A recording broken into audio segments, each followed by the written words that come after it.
much does knowing when and how and maybe from whom that he was infected, how much does it matter?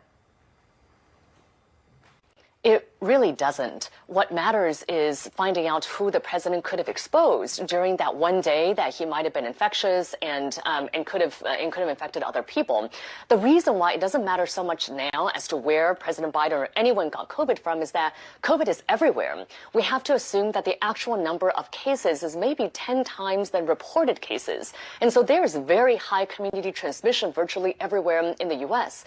I think there's something else too, which is that the president took a lot of precautions, including masking, including having people around him test, and yet he still got COVID. And I'm sure we know many people like that in our lives who have been so cautious all along, but 2.5 years into the pandemic still got COVID. The president is having what I would call a very mild case of COVID at this point in time. I think is being managed appropriately, and I think he's doing just fine, and he's going to continue to do just fine.